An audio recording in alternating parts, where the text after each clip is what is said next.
Today we are going to compare two very popular backend platforms for app developers, Firebase and Supabase. If you are building apps with Flutter or React Native, choosing the right backend can save you months of development time. So this comparison is very important. First, let's talk about Firebase. Firebase is developed by Google and it's one of the most widely used backend as a service platforms. It provides authentication, file store database, real-time database, cloud functions, hosting, analytics, push notifications, and much more all in one ecosystem. One of the biggest advantages of Firebase is how easy it is to set up. You can create a project, connect it to your app, and start building in minutes. The real-time capabilities are extremely powerful, especially for chat apps, live updates, and collaborative apps. However, Firebase uses a NoSQL database called Firestore.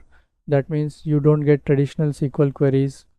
For simple apps, this is perfectly fine, but for complex relational data like joining tables, it can become tricky.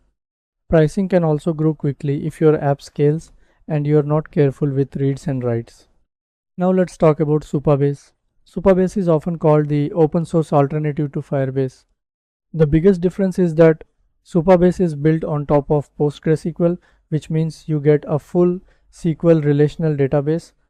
If you are comfortable with SQL, relationships, joins, and structured data, Supabase feels very powerful and flexible.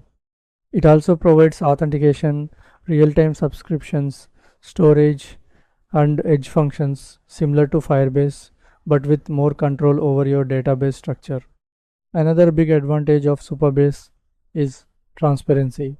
Since it's open source, you can self-host it if needed. You are not completely locked into one company's ecosystem.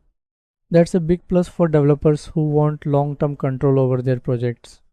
When it comes to real-time features, Firebase is still slightly more mature and battle-tested, but Supabase has improved a lot and now offers real-time listeners using PostgreSQL replication. For most modern apps, both platforms are more than capable. In terms of learning curve, Firebase is generally easier for beginners because of its documentation and tight integration with Google services. Supabase may require some basic SQL knowledge, but if you already understand relational databases, it can actually feel more logical. So which one should you choose? If you are building a quick MVP, a chat app, or you want the easiest setup possible, Firebase is a fantastic choice. If you prefer SQL, want better control over relationships, or care about open source flexibility, Supabase might be better for you. At the end of the day, both are powerful tools.